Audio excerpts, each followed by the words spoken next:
Assalamualaikum warahmatullahi wabarakatuh. Perkenalkan, nama saya Anissa Fatiarsi dengan NIM 211902447, mahasiswi Universitas Bina Saranaya Informatika, Prodi Administrasi Perkantoran. Di sini saya akan menjelaskan step-step perencanaan rapat, pelaksanaan rapat, dan hasil rapat. Langsung saja yuk kita ke videonya. Yang pertama, perencanaan rapat. Di sini ada pun hal-hal yang harus dipersiapkan sebelum memulai rapat. Tentu saja, hal pertama kali yang dilakukan sekretaris adalah 1. Membuat agenda rapat dan susunan acara rapat. Di sini, agenda rapat merupakan daftar yang berisi pokok-pokok permasalahan yang akan dibicarakan dalam rapat. Lalu, sedangkan susunan acara ini dibuat sekretaris untuk sebagai rincian atau penjabaran tentang materi yang akan dibawakan pada saat rapat. Selanjutnya yang kedua, menentukan peserta rapat. Kenapa sih sekretaris harus menentukan peserta rapat? Karena dari agenda rapat yang telah ditentukan dapat memastikan peserta rapat yang akan diundang. Setelah itu, sekretaris akan mengkonsultasikan kembali kepada pimpinan rapat apakah ada penambahan atau pengurangan peserta rapat. Yang ketiga, membuat undangan rapat. Seorang sekretaris akan memberikan surat pemberitahuan yang bersifatnya mengharapkan kehadiran seseorang untuk berpartisipasi dalam suatu acara di tempat dan waktu tertentu. Waktu pengiriman undangan biasanya dikirimkan 1 minggu sebelum acara rapat itu dimulai. Yang keempat, seorang sekretaris akan membuat daftar hadir rapat. Daftar hadir digunakan untuk mengetahui berapa jumlah peserta yang datang dan untuk mengetahui berapa jumlah sistem yang harus dipersiapkan seperti konsumsi, kursi, serta sebagai bahan penyusun notula rapat dan sebagai dokumentasi. Selanjutnya, seorang sekretaris akan mempersiapkan bahan untuk rapat. Bahan rapat yang perlu disiapkan berupa agenda rapat, notula atau hasil rapat yang telah berlalu, lalu bahan-bahan yang akan dibicarakan dalam rapat. Dan yang keenam, mempersiapkan peralatan dan perlengkapan. Seorang sekretaris juga harus memperhatikan hal seperti ini. Peralatan dan perlengkapan yang harus dipersiapkan antara lain seperti whiteboard, spidol, penghapus, flip chart, LCD proyektor atau OHP, lalu sound system, map, blok note serta pulpennya jangan lupa, lalu laptop atau komputer. Dan yang selanjutnya, seorang sekretaris juga harus mempersiapkan ruangan rapat. Biasanya hal-hal yang harus dipersiapkan dalam ruangan rapat sebagai berikut, yaitu seperti cahaya yang diperlukan harus sesuai dengan kebutuhan luas ruangan, ventilasi udara juga harus sejuk agar ruangan tidak terlalu panas, serta pengaturan tempat duduk yang harus disesuaikan dengan jumlah peserta dan luas ruangan. Selanjutnya, seorang sekretaris juga harus memikirkan konsumsi berupa makanan ringan atau makanan berat. Hal ini akan berdampak pada motivasi peserta.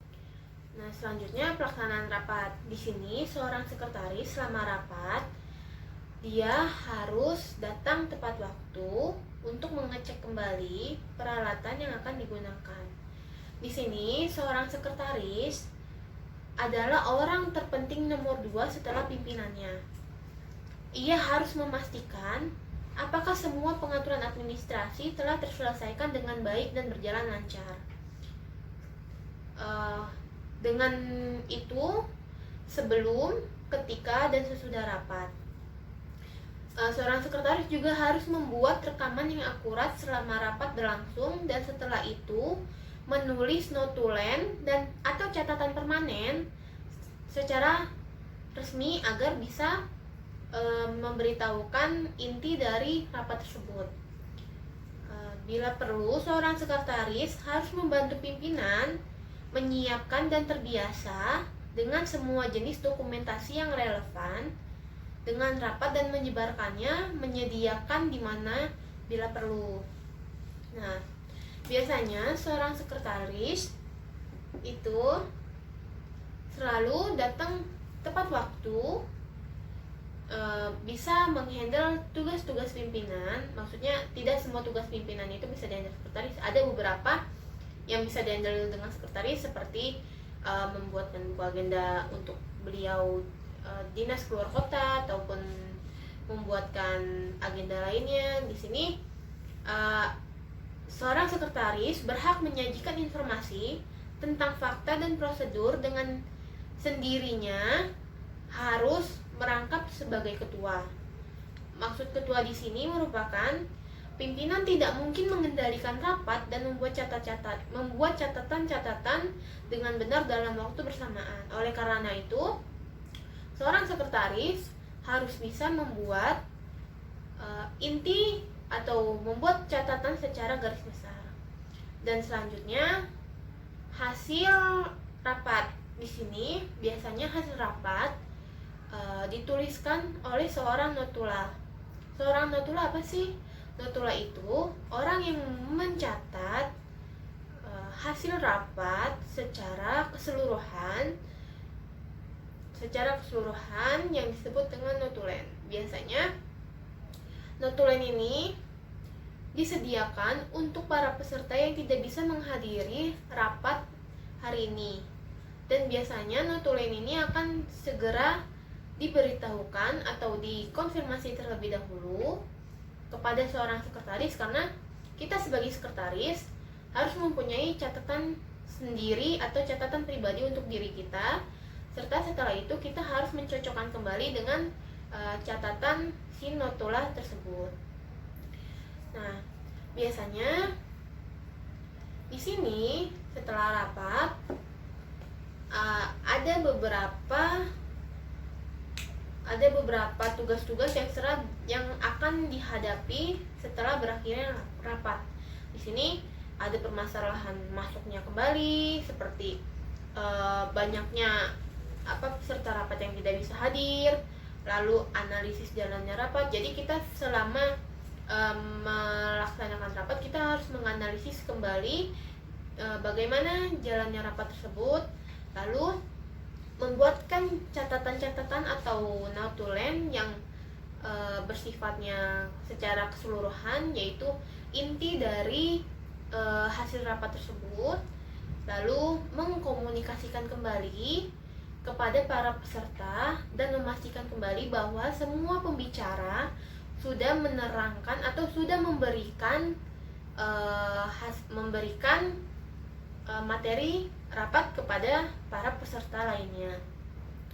Di sini selanjutnya ada administrasi. Di sini administrasi tersebut sama fungsinya seperti sekretaris, cuman bedanya dia yang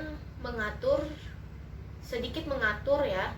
Maksudnya sedikit mengatur bahwa selama berjalannya rapat harus sesuai dengan prosedur. Nah, di sini ada peran ketua. Peran ketua ini hanya memberikan arahan sedikit, karena para pembicara pun sudah bisa menguasai materinya sendiri. Lalu seorang sekretaris akan memantau dan melaporkan kembali hasil. Di sini saya akan memberikan contoh notulen rapat dari PT Bina Sejahtera Indonesia. Di sini ada hari atau tanggal, yaitu hari Jumat 18 Desember 2020. Waktu pukul 9 sampai dengan 11 waktu Indonesia bagian Barat. Tempat, ruangan rapat, materi rapat, yaitu rencana pembangunan kantor pemasaran yang baru, pimpinan rapat, Bapak Fajar Rizky, notula, Sabila Arsifa, sekretaris, Anissa Fatiarsi. Jumlah peserta rapat yang hadir ada 8 peserta, yang tidak hadir ada 3 peserta. Selanjutnya, ada susunan acara. Yang pertama, pembukaan, pembahasan, ketiga penutup, keempat tanya jawab. Lalu di sini juga ada pokok pembahasan. Yang pertama, tujuan penyelenggaraan rencana pembangunan.